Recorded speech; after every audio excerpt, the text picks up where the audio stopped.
It's not just another day in paradise for residents of Hawaii tonight. They're bracing for the biggest hurricane to hit that area in 26 years.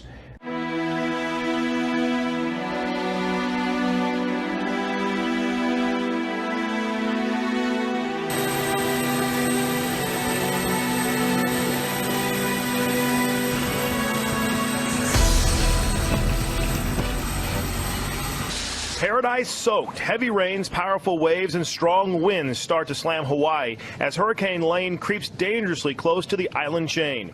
The giant storm, as seen from space, could be the most powerful to hit the Aloha state since 1992. It's kind of a needle in a haystack, with the Pacific Ocean being that haystack, and the islands are quite small. This is a really strong hurricane. It was a Category 5, still a Category 4, still very well organized, and it's a really slow mover. One of the biggest worries, rain. The bands of rain extend 350 miles from the storm's center.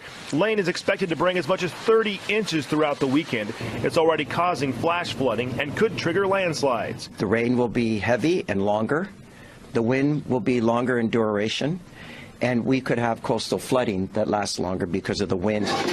And so we're planning for the worst.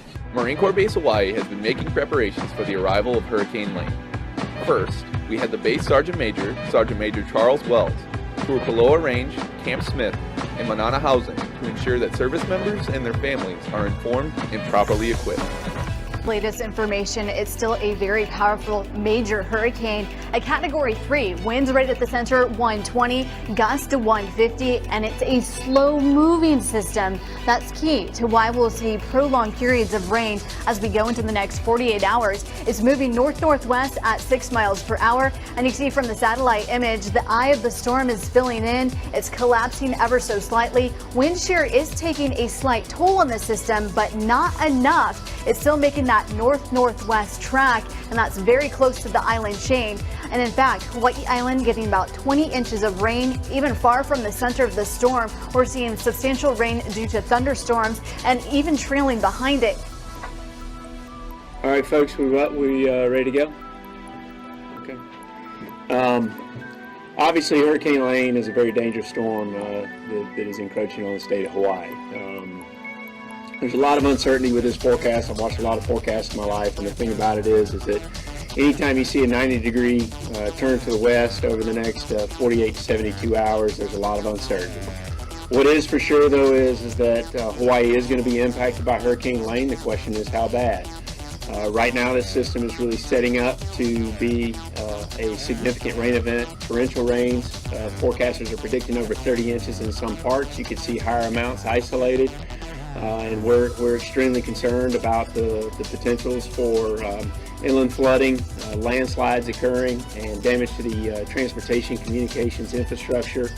And we are taking all the precautions that we can here at FEMA to help our state and local partners in Hawaii pre-position and ready to support all life safety and life-sustaining actions that may be needed as the storm approaches.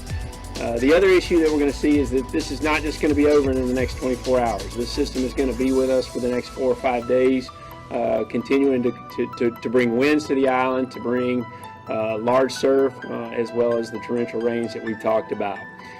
So what are we focused on? Again, life safety. Obviously, right now we're asking citizens to please heed all warnings that local and state officials have been pushing out. It's incredibly important that you do this now, as we're already seeing large rainfall amounts occurring on the Big Island in Hawaii County. I think some of the estimates have been anywhere between 10 and 12 inches already, and that's just going to continue. So the preparations need to be made by citizens in Hawaii. Again, heed all warnings, local warnings that are put out by them. In a minute, we'll go to our Red Cross, our partners at Red Cross here to talk about the sheltering.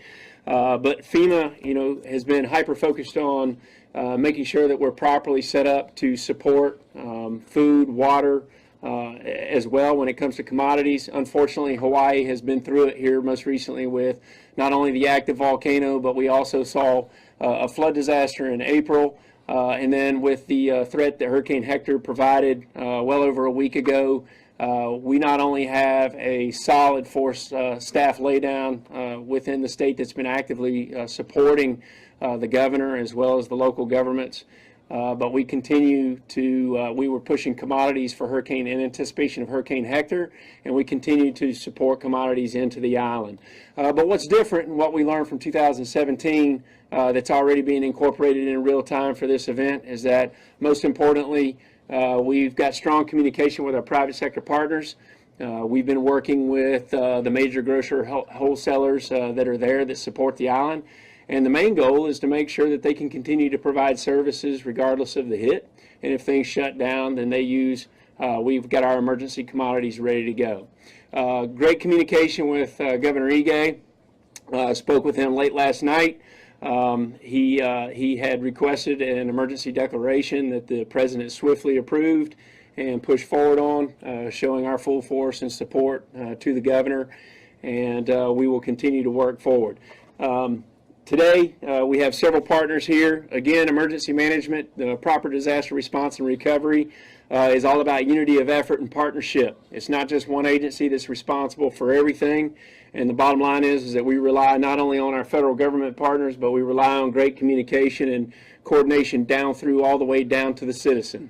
So the bottom line is I want to push this over right now to some of our other partners, and specifically with the National Weather Service, Steve Goldstein from the National Weather Service, to give us an update. Okay, the latest advisory, Hurricane Lane was still a Category 4 hurricane with maximum winds of 130 miles per hour. It was located 210 miles south of Kona, Hawaii, and 305 miles south of Honolulu, Hawaii. It is expected to turn more northerly and take more of a north to northwest track over the next 24 to 36 hours, after which it will take a west turn and move out into sea. In doing this, it will pass very close to the Hawaiian Islands and is expected to have major impact. You do not need a direct strike to have major impacts from a hurricane this strong. There'll be a lot of moisture over the Hawaiian Islands for the next several days. 10 to 20 inches of rainfall is forecast, and over 30 inches of rain is possible, especially in the steep terrain and the mountains. This will likely flood roadways, possibly wash out bridges, and cause evacuations and necessitate water rescues. Rivers and tributaries could overflow their banks. Mudslides, rock slides, and debris flows will be possible in the mountainous steep terrain. In addition to this, tropical storm force winds are expected to overspread the Hawaiian Islands throughout the day today, possibly reaching hurricane force late tonight into tomorrow, depending upon the exact track of the storm. Dangerous surf and swell, 10 to 20 feet, expected along south and west-facing beaches. And the storm surge, especially around the time of high tide, which is significant because we are in a full moon, will be 2 to 4 feet above the normal tide levels, and that could cause additional problems. That will conclude my portion of the weather briefing. Thank you, Steve. Next, I'm going to turn it over to our partners at the U.S. Coast Guard. We have Rear Admiral Meredith Austin with us today. Obviously, one of the greatest concerns that we have is how the ports and the waterways are going to be impacted within the state, but also the Coast Guard provides tremendous capability when it comes to search and rescue. So in addition to the Coast Guard assets, and I'm going to turn it over here to the Rear Admiral here in a second, we've also deployed urban search and rescue teams to the island, to all 4 counties, to be ready to support any swift water rescues that may occur as a result of this system. So, ma'am. Good afternoon. The safety of the people in Hawaii, as well as our Coast Guard members and their families, are the priority right now. We're working closely with our partners in FEMA, the Army Corps of Engineers, other federal, state, and local agencies in preparing for the impacts of the storm. Our operational commanders in our Pacific area of operations have pre-positioned our assets, our aircraft, our boats, our people, to be ready to hunker down and then pass behind the storm to be able to respond as soon as it's safe to do so. And we urge the people that are in Hawaii right now to heed all the warnings, stay off the beach right now, stay out of the water, and evacuate if told to do so. Thank you. All right, next, again, the Department of Defense provides tremendous support to the National Response Framework and our ability to properly respond and recover. And today we have Bob Salces today with us, who is the Deputy Assistant Secretary of Civil Authorities. So thank you, Bob. Thanks, Brock.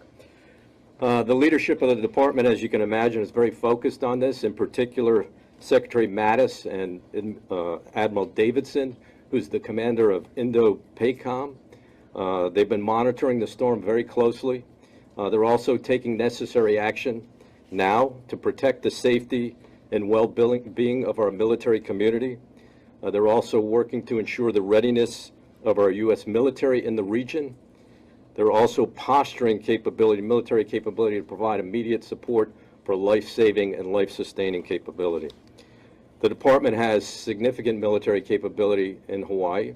We have over 57,000 military members that reside in Hawaii. The department works very closely with Administrator Long and the FEMA team on a regular basis. We're well connected and communicating daily. Our military in Hawaii will be ready to provide search and rescue, rotary wing support, damage assessment, and transportation and logistics and medical support. Along with our military, we have U.S. Transcom, which will provide strategic and maritime lift. We have the Defense Logistics Agency, which has tremendous logistics capability to provide meals, fuel, and those types of things. And then, of course, we have the Corps of Engineers, which will provide emergency power, and you'll hear from them in a second. Our National Guard is well prepared in Hawaii, working with the Governor Ige too, and the department looks forward to working very closely again with Administrator Long. Thank you. Thank you.